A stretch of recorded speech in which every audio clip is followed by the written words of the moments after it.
2, 1. We He said, rewind. he said, take one. Episode 1. I'm back by popular demand. Ralph the Ref from Referee Rant, also known as Retro Ralph. We're here on the first episode of Forgot to Rewind. We'll get to how we got to this whole epiphany, but with one of my best friends, Dario Duplan. What's Hey, up, my brother? what's going on, bro? How you doing? I've So- been dropping shit all over the place. Here we go. The most hated person in the chop shop.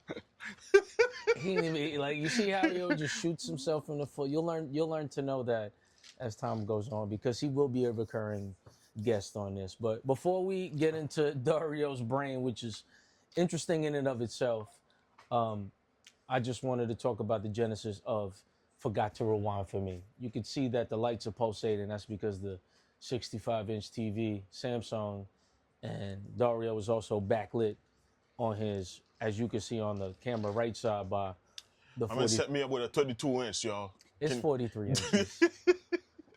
Pause. Jeez. But shout out to Carly from Louisville, Kentucky. She put me onto this movie called Watching the Detectives, and most people that know in my personal life, I kind of like abandoned watching political news because I just felt like it was just going backwards and I was losing brain cells. And I felt like if I wanted to productively lose brain cells, I'm going to switch to movies, which I ended up, I guess, going on a crazy run of watching Tubi movies. I'm probably up to like 250 to 300 plus on Tubi, and it's only June. And we're taping this on June 20th, the day after Juneteenth. How was your Juneteenth, Dario?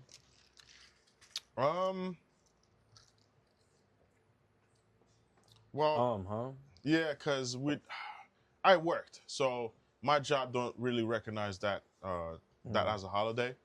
But it was it's gonna sound fucked up, but there was no traffic that day.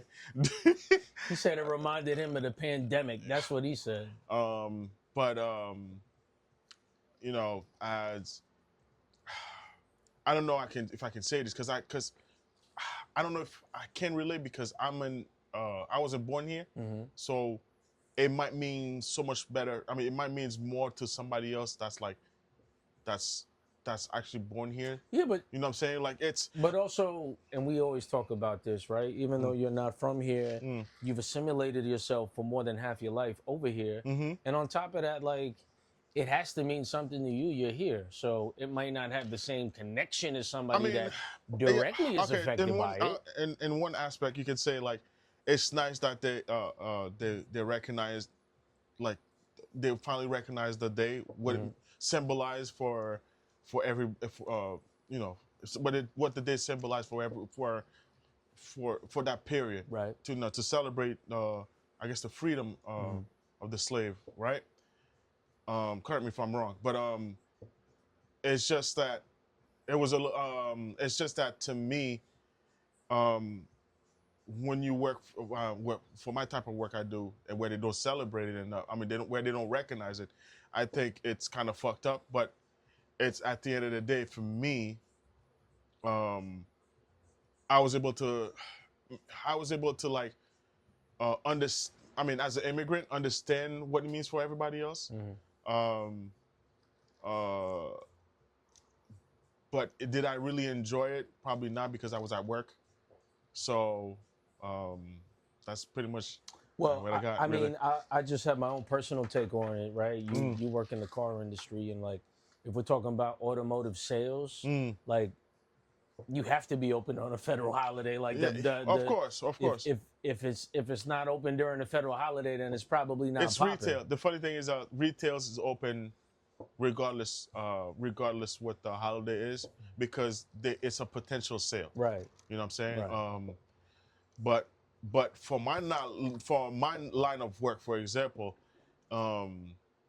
even though I do work in a car industry for the sales side, but I'm also overseeing incoming cars that's from the factory, which they could have given us the day off. You know what I'm saying? But then again, it's just in the perfect world. But as we live in a twilight zone right now, so You ain't lying about that. But you know, going back to just to tie that in a bow, Juneteenth is important to me because I also felt like that was like the first federal holiday that was like firm during the pandemic. Obviously, we all have had our own pandemic, and it's been talked about ad nauseum of like how much it's affected all of us as human beings. But I'll say that I really hold Juneteenth dear to my heart because I feel like we're growing with the holiday. Okay. And if we're gonna treat it like Thanksgiving and 4th of July, we all got to be universal in being like, yo, we got treated Yes. like 4th of July. Yeah, like which, unison. Which Okay. I like how it's like 2 weeks before and it's right before the summer. So it's starting to feel like a tradition. And yesterday I was able to go with one of my boys, Pat, to the beach. And then we ended up watching this documentary before watching the final. So it was like a really awesome day to just kind of like self-reflect and just kind of be able to, you know, just celebrate the holiday in the chop shop. And going back to what I was saying of like how we got to this moment, forgot to rewind. In that movie, watching the detectives, I don't want to give away too much about it, but let's just say that this one girl who was very like, she likes to gander and just like she puts a premium on experiences, and her experiences led her to go into this video rental store in 2007. Gotcha. Where you can think like at that point in time, it's kind of dying. There's DVDs, you can download things, so it's not like what it once was. And they suggested that she rent the movie, and after 3 days she returned and she didn't finish the movie. So they opened up the sleeve, the dude, that they end up becoming romantically involved. But she was like, they were like, oh, you didn't rewind the tape. So everyone that was there, they kind of had like a home, their own lounge get together spot there, because it was like a hangout place too. And one dude like in the circle was like, oh, they're in the part where they draw the guns and like there's a big shootout. And like, oh no, this is the time when they had the dinner. They're all trying to like figure out where they are in the tape. Okay. So they pop in the tape, and one guy was like completely correct where they were in the tape. And that's basically what the chop shop is. Okay. You know, ever since I created it, which I'm sure I'll get into the origin stories by going through this podcast, this place is kind of like stuck in time. There's so many things that remind you of the past, but also at the same time, it's also like my futuristic imprint of like what I think things will be. So it's a good mix of future, past, and present. Okay. And there's so many things that we can just like kind of isolate and speak on, but it really harps on like these deep memories. And I'm sure Dario can speak of many memories that he's had In this area. in the chop shop. But Yeah. I want to see if you remember this one specific memory of the first time you ever been here. What it was like. A ravine, man. What you remember about that night, like, because I do remember that I was kind of telling you, like, no, I'm gonna improve it. I don't know if you were really believing me at the time, because the way it was looking, but at the same time, it was like a lot of space. So let me be brutally honest, man. First of all, when I walked in here for the first time, it was like dead winter. I said between. It's like January. Yes. It was like between January the second round of the NFL playoffs. Yes. And man, it was freezing. It's like you walking to the fucking freezer, deep freezer, son. And it's like when you go into the grocery and you got to get like the deep non-thawed chicken, like the whole chicken that's that's a little with, warm with the white coats on. You talking about like where the butcher's gonna be going inside? Yeah, I got you. Right. But it felt like that at first. And I didn't understand what my cousin Jeff said I met at the time. I was like, yo, you gotta bundle up. Bundle up. And I was like, yo, how are we going to somebody's house and we gotta bundle up, man? My head, it didn't make no sense. Then when we walk inside the chop shop at the time, Once you saw your breath? Yeah, and when I saw my brother, I was like, yo, man, we might as well sit outside. You know what I'm saying? Like, no insulation, and the place was dark. I had some lighting in here. Again, it's like walking down a ravine at the time, because everything was like what I'm staring at right now. None of this shit was up, son. It was like couple seats, one TV, and then your podcast instrument was on the left side. And then as the day would go, we were watching the NFL, and I forgot what game was on, but we were watching the NFL at the time, and then all of us was like talking like how to make this place a better place, pretty much, like more appealing or more inviting, I should say, right? And I was like, and then you came out with these crazy ideas, and I'm sitting here. No, I'm sitting there. I was like, yo, my man is talking so much. He said Pipe Dream Part 3. Yeah, yo, my shit. My man was saying like, yo, I'm gonna do this. I'm gonna add this, and then I'm gonna have couch over here. We have food. We have drinks, and blah. I'm like, why about some heat while we're at it? yeah. I was like, man, first thing you need to do is insulation and heat. Fuck everything else. I was like, and that was my thought process, and that was on a Sunday. Man, let me tell you, son. It's not that many people that you meet in life where they say they project some type of I don't think project is a type of word, but like they lay out their dreams or they lay out their the process on how to make things better or make things better or certain location better, right? And then they follow through, because people will say so much shit, be like, oh, I'm gonna do this, and then it'll be like a couple of years pass, like, yo, what happened? Like, yeah, and you wonder, like, yo, did you end up doing this, or did you end up following through what you said you were gonna do? And majority of the time, no, because obviously shit things do happen in between. Yeah. But if, as Coach Prime would say, keep the main thing, and you were like, yo, Monday, we all got a group text. Monday, he's like, yo, boom, clip, you sent a picture. Look, cheers from the Salvation Army.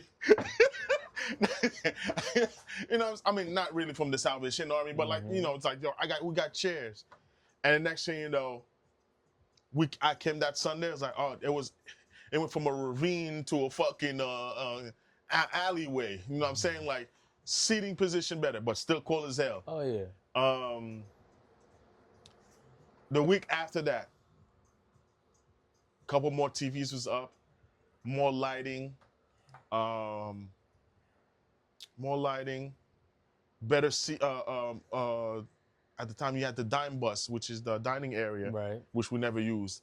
Which we should. That shit still hasn't been. We've used it maybe 3 or 4 times. But it wasn't like, how do you, it didn't have a grand opening. It was just like, all right, man, it's a test run type stuff. You're right. I gotta make it more inviting. You're right about that. And then when you said the pictures of that, it's like, yo, man, we got the dime bus. Yo, man, told you slowly we're gonna have. And then you were picking my brain on what to add next, what to move things, what to say things. I mean, not to say things, like how to, like, you know, place certain things.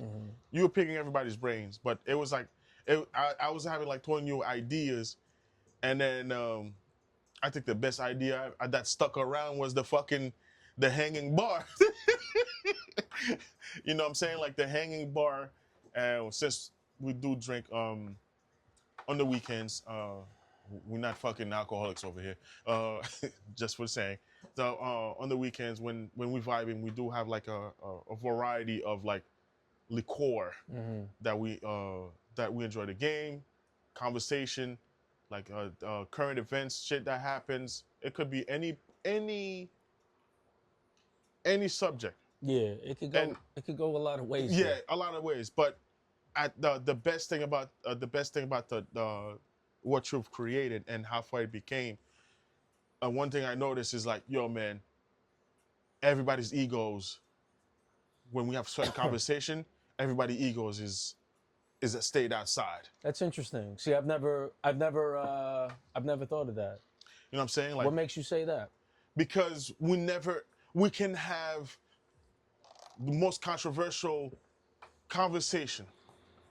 It doesn't matter what your belief is. It doesn't matter what socially background is, based on your friends that I met, right? We can have a safe conversation and be like, all right, I didn't see it that way. Can you elaborate more? Or can you, like, this is why I say this way not working. Mm-hmm. There's no ego and there's no ego involved. You know what I'm saying? Like, because usually when things like that, when ego is involved, like, or being macho involved, like, things do go sour very quick.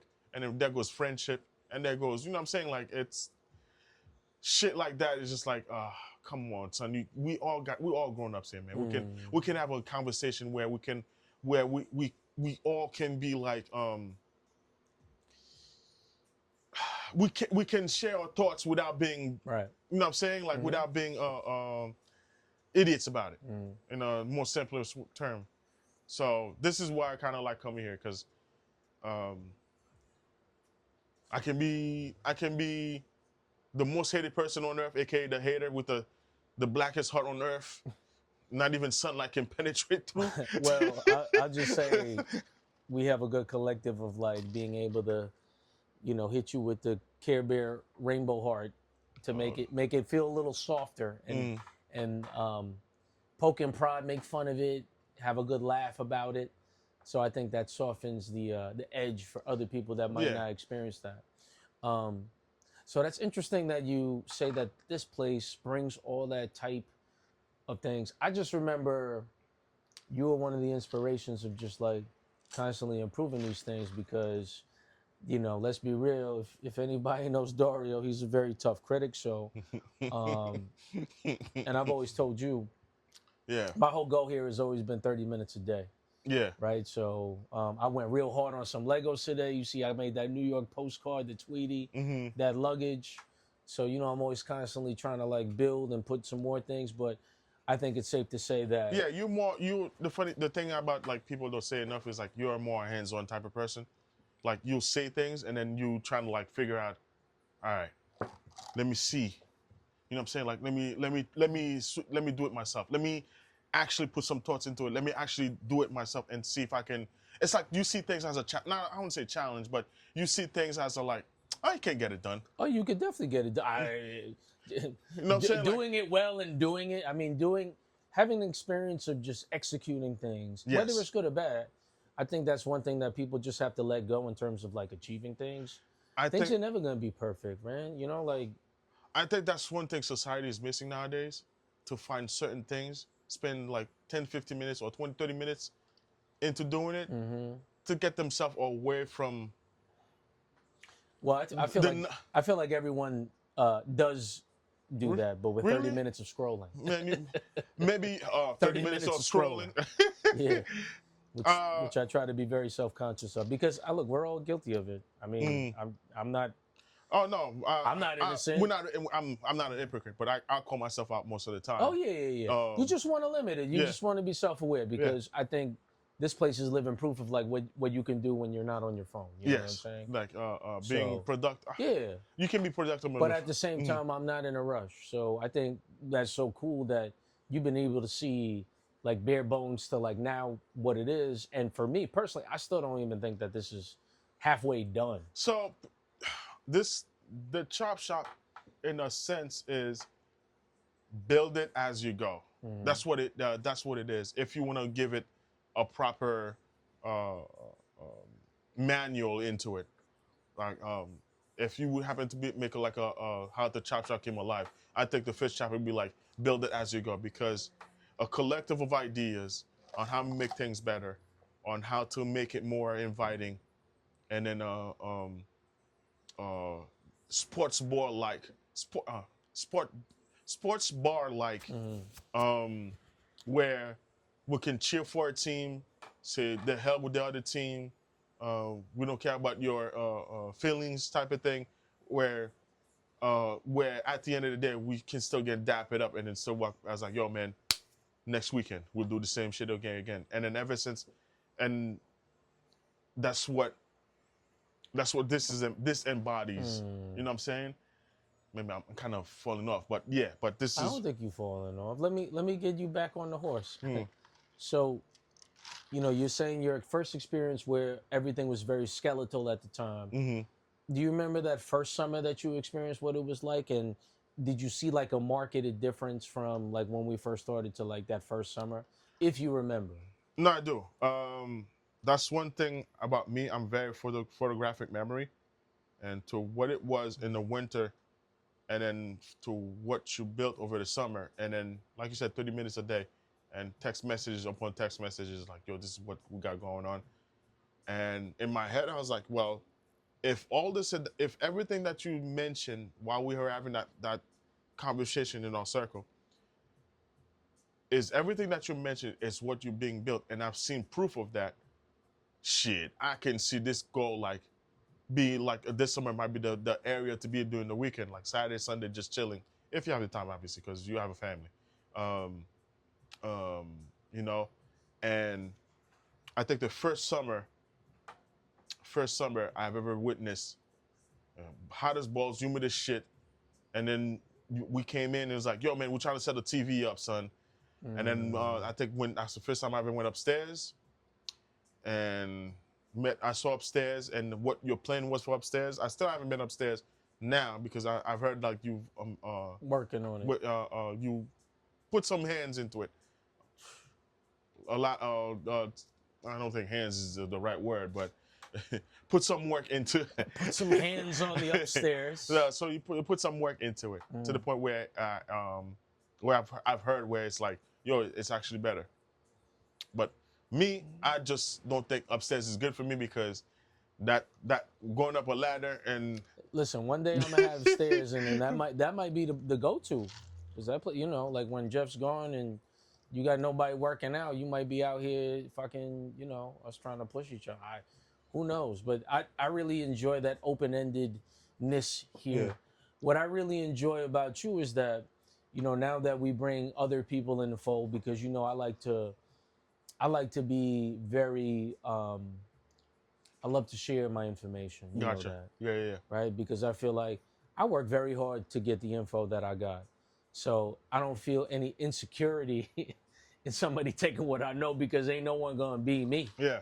right? And I feel like rightfully so. I feel everyone should feel like no one better than them being them. Because here's the thing: is that one thing I've realized, like, on everything in life, people receive information, advice, any type of like a little push, but it's everybody's eyes don't see the same thing as at the same time. You know what I'm saying? Like, you may tell me something things, but even though yours, the way you tell me is like, oh man, I didn't see it that way.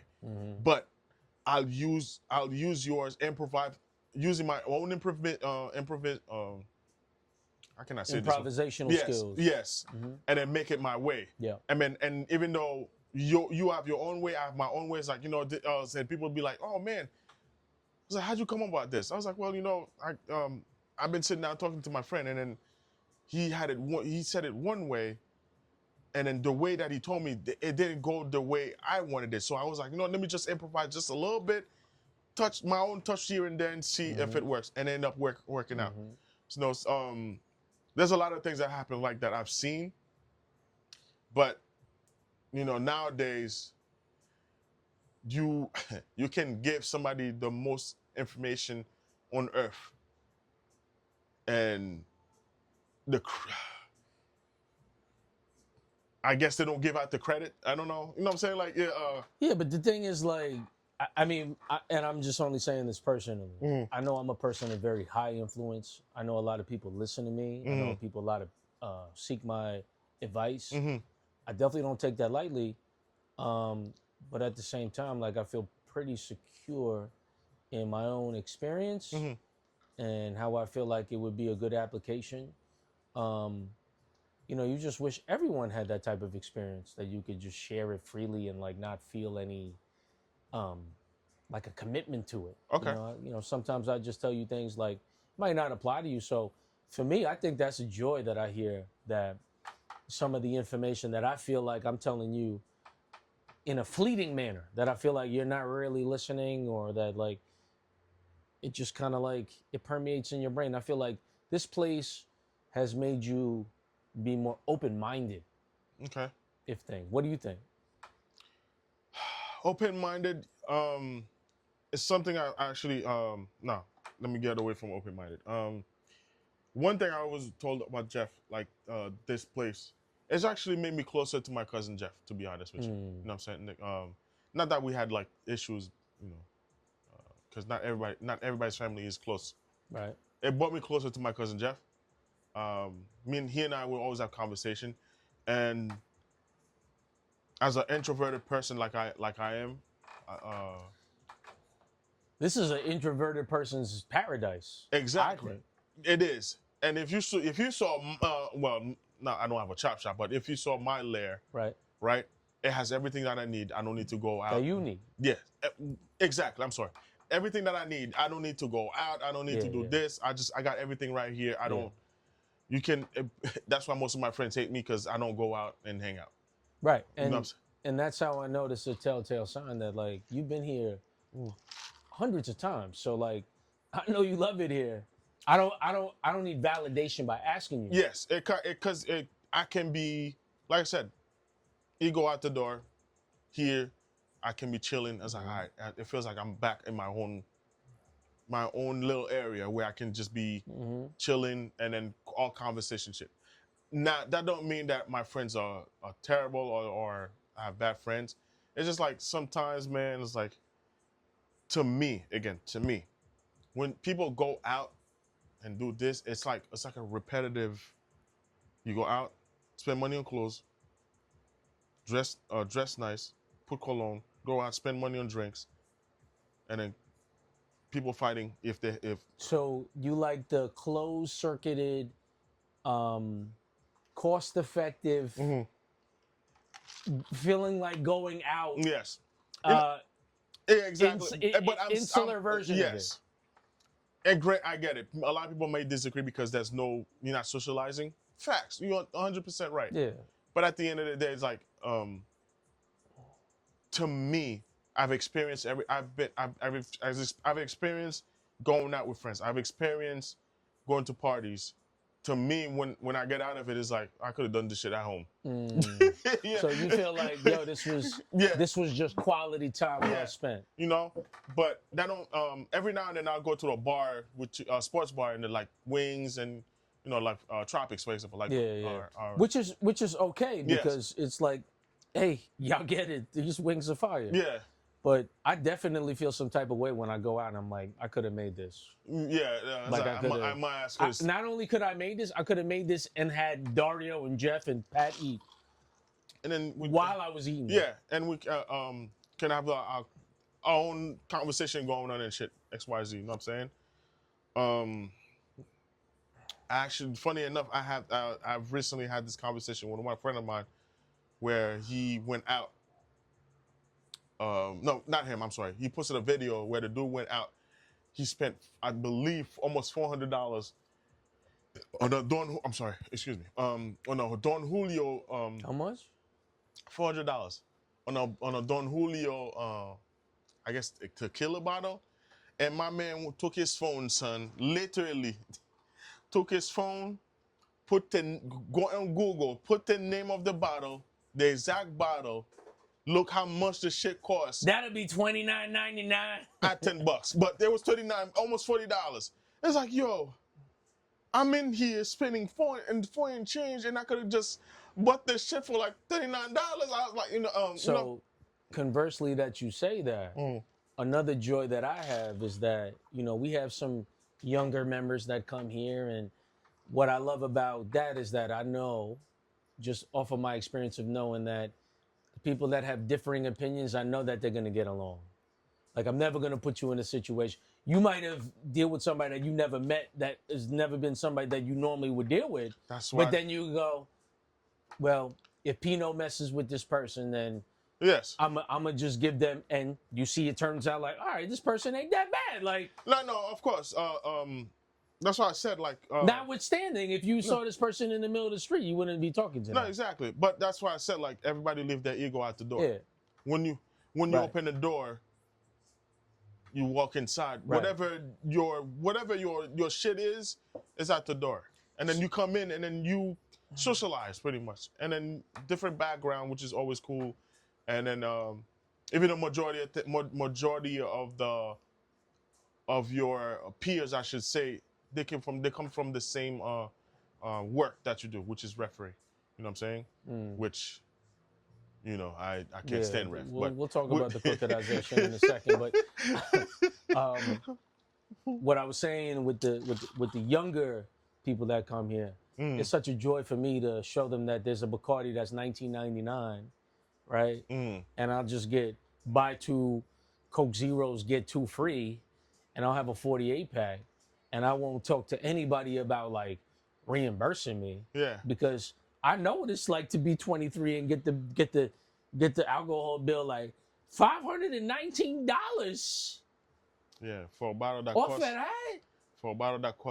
$50. But that's what you get for not being able to control the environment the way it's being controlled. You know what I'm Of saying? course, but then again, it don't mean again we're not here to like shit on anybody that goes out and enjoy No, no, themselves. no, no, no. Know what I'm Because saying? I also think it's a necessary thing to do at a Mm, specific time in your life. It's mm-hmm. just that I feel as though we've passed that threshold.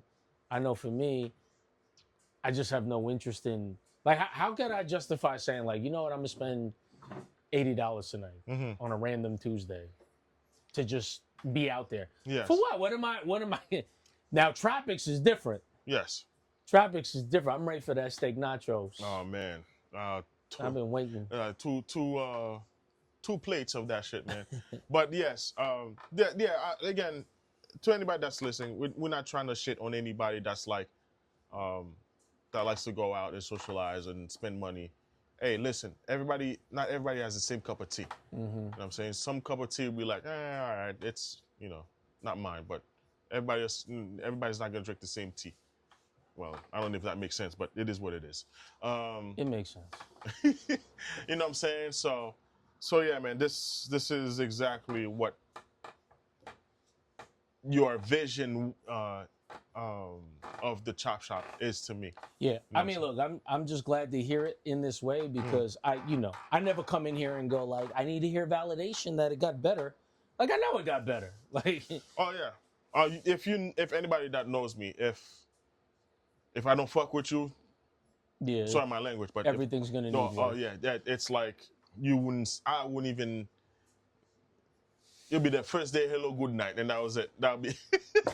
Hello, good night. As we forgot to rewind, son. All right, so as we speak, the Seattle Storm just defeated the Las Vegas Aces. I forget what the score is, but Skylar Diggins is speaking without the Schmidt. Um, this is basically a segue to um, there's a couple of different foundational pieces in the chop shop, and I'll just kind of try to rattle it off. Um, Definitely is all under the guise of nostalgia, right? Like just Okay. caring about things that have happened in the past. But I'd say the biggest foundations of this place is definitely music, definitely sports, definitely art, definitely technology, definitely vibrations, definitely video games, definitely just having a good time in general. So all of those things, and we talked about earlier off air of just like this place can go so many different ways. We could have an album release party, right? Clip's album coming out in 3 weeks. Like I could see us just listening to that whole album. We put on Tiny Desk out here like it's a concert. I'm not sure if anyone has ever had a luxurious way of listening to Tiny Desk in the way that this place is set up. We've seen the Super Bowl here. We've seen the World Series. We've seen the NBA Finals. We've seen the Stanley Cup. We've seen national championships for football, for basketball. We've seen volleyball matches here. So we basically have Tennis. Don't seen forget that. 90s rap videos. So what I wanted to ask you, Dario, is like, what's your favorite vibration over here? Is it like watching a sporting event? Is it listening to music? Is it just kicking it with just like talking about some serious things Well, with your homies? the thing is this. The first thing, when you park the car, lock the door. As you open the door, the first thing you hear is music. That's the first thing and foremost. And it's always an era of music that you always play. It don't matter what it don't matter if it's like the early '90s, '80s, some '80s I should say, because I don't know anything beyond that. But '90s, yes, it could be one week could be like the '90s, one week could be like the recent music. 1 week it could be the other week it could be 2000, early 2000, mid 2000s, mid 1990s. You know what I'm saying? And it's every time based it. Not to say like you know what type of night you're gonna have based on the music there is, but it's always interesting of the type of week. As like, oh man, I needed to hear this And like put a soundtrack to the things that you were going through personally. for the whole week. Yes, it don't matter if you had a good day or bad day or whatsoever. Got you. It's like, oh man, I needed to hear this as you coming into the door, because that's the first thing that you hear first, the soundtrack. It could be as I call it, soundtrack of the week. You know, or the song of the week, I should say, as we walk in here. After that, the second thing is welcoming is like, oh, what's good? What's going on? How was your week?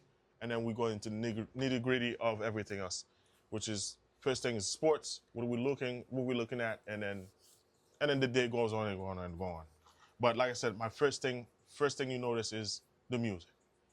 You know, just to like, you know, not to set the mood, because that's kind of like, you know, not really. I don't know if I can say that word, but yeah, that's not the right.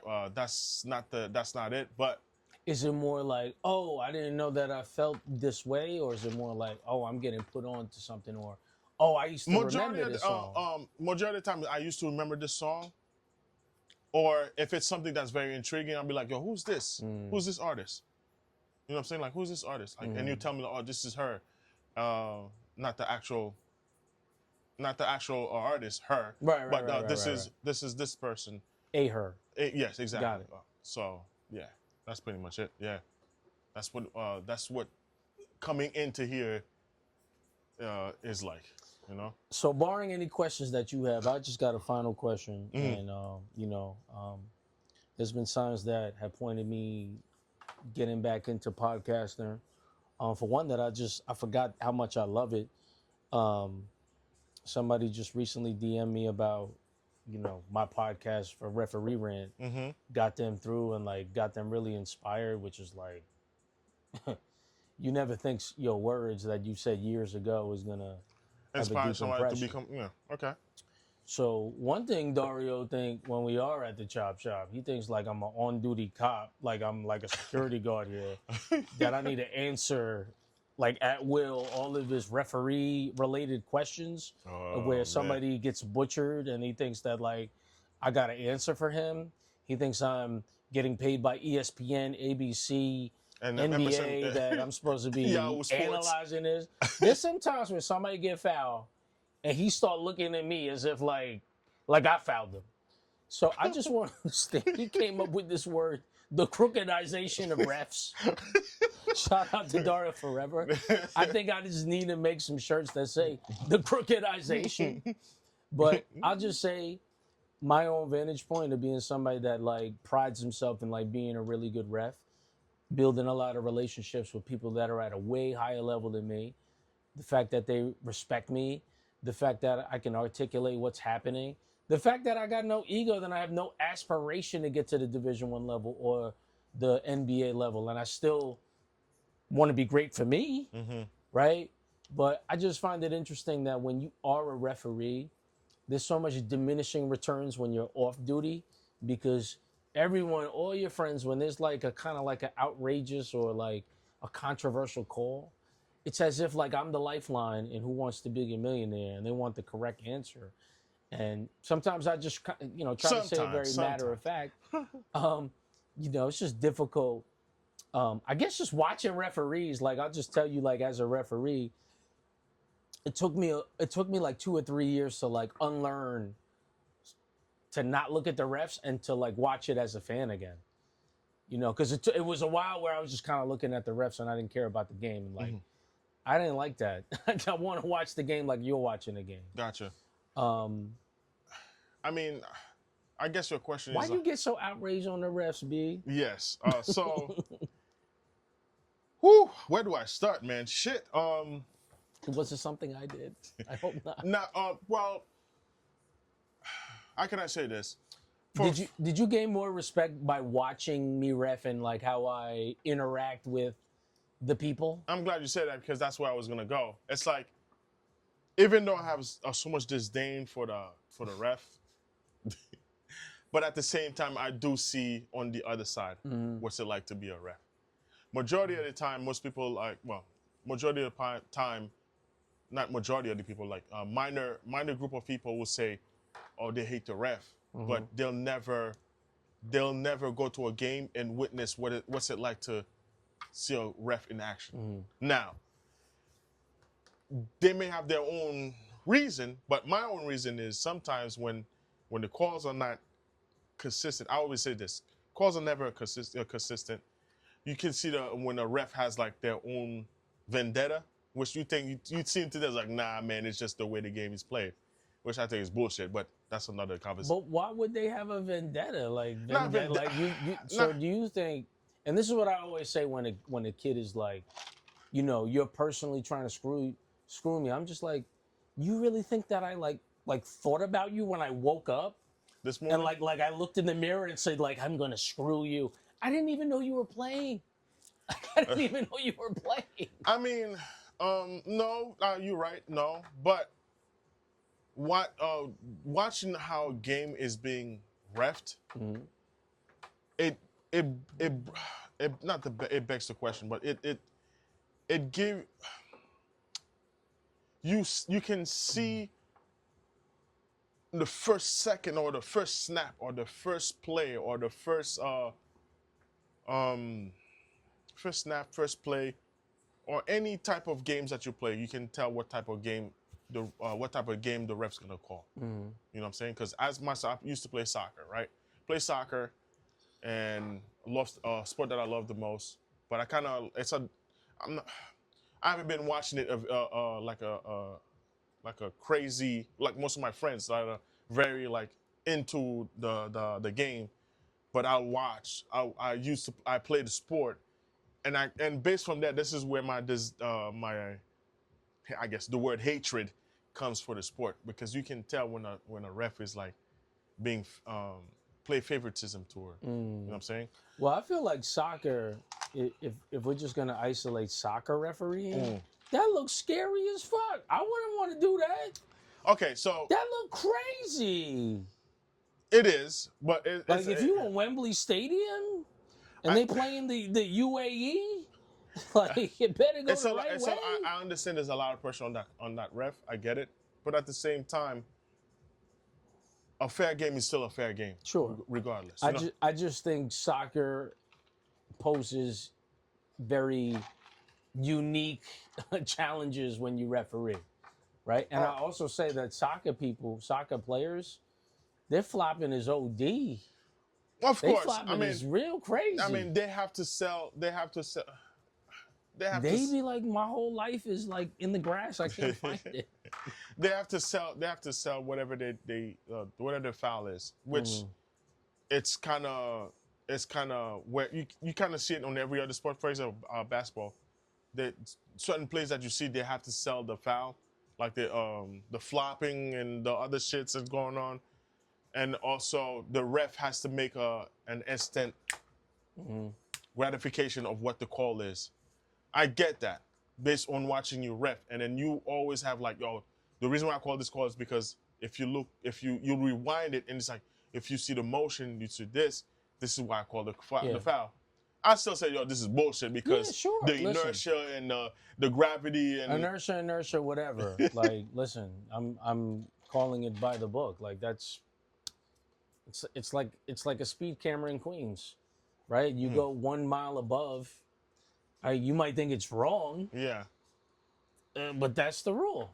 Well, I don't think it's wrong. You might think it's right, and then you get ticketed for it, and then you say, I think that's wrong. That's bullshit. Right. And you find it's like, well... Still got to pay. Exactly. At the end of the day, you still went to a red light. At the end of the day, you decided to be like, yo, man, I'm James Bond in this bitch. And then nothing, no, I can't be ticketed. You know what I'm saying? Like, well, listen, I'm not even mad that you be mad at the referees. I just wish that... No. I just wish it was shorter memory for you. You know? Don't let it ruin your day.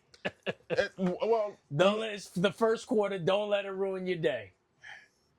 Okay, I understand what you're saying, but at the same time, if I see the inconsistency, I'm not stopping you. Like the level of inconsistency is like, like way off balance, then I'd be like, yo, man, this game is not being called the right way. You know, so we're on the midst of in 2 days. The Pacers are going to play at Oklahoma City, Game 7. Game 7 is very, I wouldn't say rare, but it's been a while.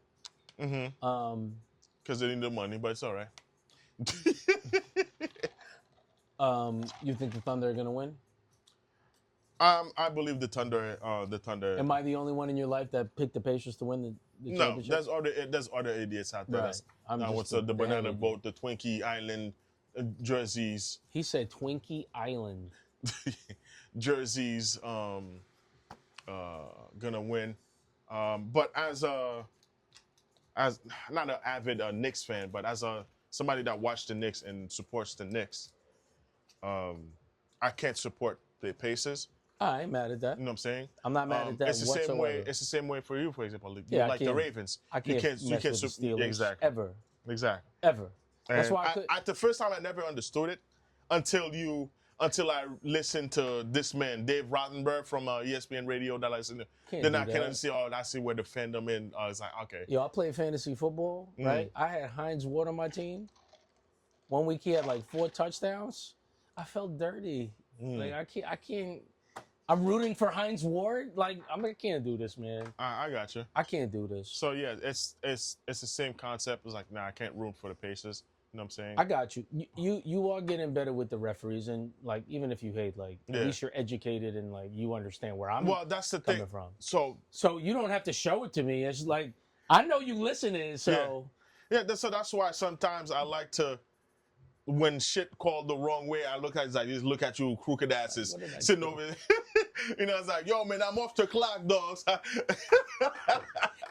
You know? Which I've said a time or two. I was like, yeah, but you still have the mindset of a ref. And then you're still crookedization minded. Exactly. So it's and the beauty of it is, even though as much as I hate the ref, I still got respect for them to do the job. Yeah, listen. And, no, hold on. Respect for them. And as somebody that I know that actually does the actual job. You know how much work I put into yes, it. and then you can see how the call's being made, and then you always sit there and it's like, all right, this is why this call is being made.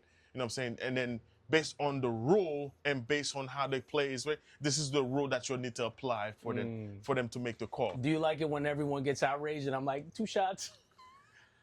Mean like in the NBA or the like local me, level? when I'm just level. Like, I still am acting like I don't care. Oh, man, I can say plenty, man. There's plenty times you can say like 2 shots, or when hecklers are around and you're like, yo, man, nice Prince Hakeem tattoo that you have there.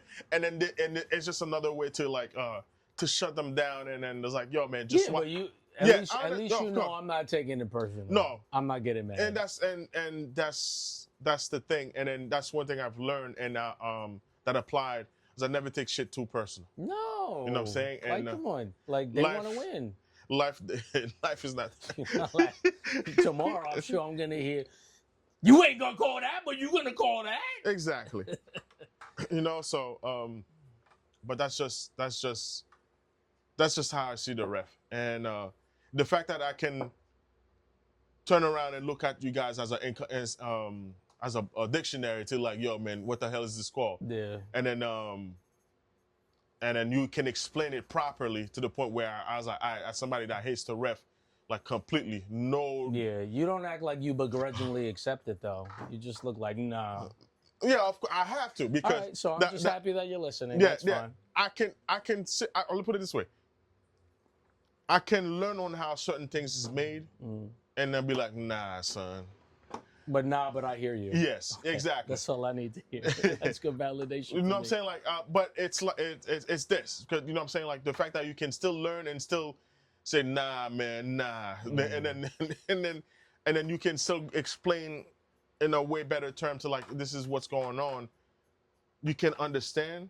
Now it's up to the person to like be educated on what the call is being made. Oh, you know, I'm not a person to convince anyone. No, Like, no, no. I'm No, not. I know, I I'm not know. saying that. I'm saying like Mhm. it's up to the person to be like Yeah, yeah, yeah, educated yeah, on yeah. what the why the call is being made, And that'll always be for me. and or be totally ignorant. Like I'm not here to go like, no, no, no, I'm right. Like, Yeah, if you don't think I'm right, then it is what it is. it's not gonna bother me that you think I'm wrong. Yeah, At all. Yeah. All right. So my final question before we wrap this up is: there's a lot of things in here. There's jerseys, there's Polaroids, there's TVs, there's podcast equipment, there's Legos, there's books, there's hats, there's degrees. Greg the possum. There's vinyl here. There's. I want you to talk about one picture, item, object that gravitates towards you and like. It's actually three things, and Oh, I'd like to hear this. it's three things that gravitate me every time I come here, and it's always the same thing. And even though the overall scheme of things is like I told people, it's like walking into your mind to understand what you're about. But the three things that gravitate me every time I walk in here is the picture of your mom, and how the love and affection that you have for your mom, and what that specific day. I'm not going to go in detail, but that specific day that your mom means to you all the time. The second one is Sade, and as somebody that like listen to music, anybody that listens music know who Sade is and what she's about, and what her music is about. And the third thing is Aaliyah, which is part of my grown up generation type music. Too short, life was cut too short, but those are the three things that always captivate me. And this is why where I sit is always the first seat I grab. That's always why I'm always sitting here, because always the first thing. You can see the three ladies Yes. just like circulating. Yes. Okay. And then it's like I think this embodies. I think this.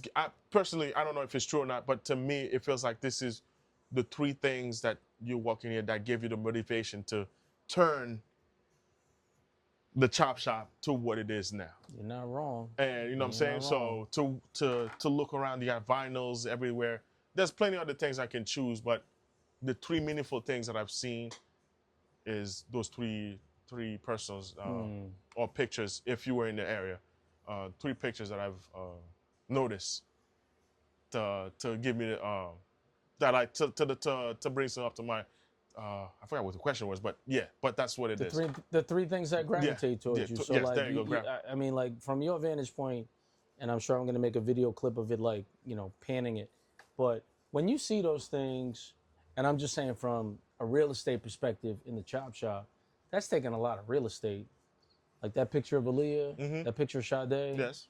Our mom's isn't as big, but that's just like a big, like that could be 8 different situations. Of course. You know what I'm saying? That Yes. could be 8 condominiums, but I chose that to be a little mansion over there because that's how much respect I have. Yeah, of course. We had so many conversations over Sade's music. We have so many conversations over Aaliyah's music, or that era of music, Right. and movies as well. And of course, your mom, and so many conversations, what she meant to you, and of course that day. That's why I said, like, to me, it gravitates because it shows, again, if somebody would have you ask anybody to have like what motivate you ever ask a question like what motivates you to do this? What motivates you to be like? Some people be like, yo man, it's a picture, something that they saw, something by opening the laptop. You know what I'm saying? Like certain things. But to me, it felt like, again, I could be wrong for your eyes, but to me, it felt like it's those 3 major pictures that I've seen. It's like, all right, this is what gives him the motivation for him to like, to. Yeah, so, I mean, I'll just give you a little context of those last 3, and then we definitely gonna wrap this up. So, I'll say that the Aaliyah thing kind of breaks me up because if you look at that picture, for one, that picture was in my dorm room when I went to Hofstra. That exact picture. Okay. So I didn't want any other picture than that one that I had as a growing up. And I remember I still had like fun tack on it You know, like that putty that you put. Yeah. Remember, it would fall and it would like rip. So this one I wanted to have much more better care of it, so that's why I put it in the frame. But what really haunts me about that picture personally is that that's how you're always gonna remember her. Yes. She's around our age, and you're never gonna see any gray hairs because that's how she was, that's how she is, and that's how she always will be. But it always breaks me up when I see 1979 to 2001, because not only did you live further than her, we damn near almost lived double her life. Our life, yes. So it's kind of like crazy to see that how much of an impact she's had, and considering the short amount of time that she's been here, that always is like, it always makes me start to think like, I'm lucky that I'm here. I'm lucky that I've been here. So I don't want to, I look at those dates and I always constantly think. So somebody like Sade, when you see that picture of the broken mirror, and then you see Love Deluxe over there, and you see Diamond Life over there, Sade is somebody that has always been an ultimate inspiration for me. I indirectly discovered her when my parents would play this radio station 93.1. And it wasn't because they liked Sade, it's just that she was one of the most popular artists of the time. Okay. That it just so happened to be there. And what I always enjoyed about Sade was her voice and how little words. She always had like a sparse way of like having a communication, because her words aren't a lot, but it's always like so impactful. Okay. And it was always in sync with the jazz band. So it's interesting that you say that, because I've always feel like, and the reason why I got a lot of her records, and you haven't seen the ones in the office, but there's a whole bunch of different ones. I bet. I can over only there. imagine. I can only imagine. Yeah. So basically, the way I feel about Sade is that it's like forever. So I always want to keep that in mind, that I only want to listen to forever shit. I only want to be involved in forever things. I don't want to be involved in something that's just a limited time only, that's just a fad. I'm really into things that always like are evergreen, something that I'll always be proud of. Like everything that you see in here. So that's like an ode to that. And then when it comes to my mom is a very interesting example of somebody that's just like really quiet and ambitious at the same time. What I really like about my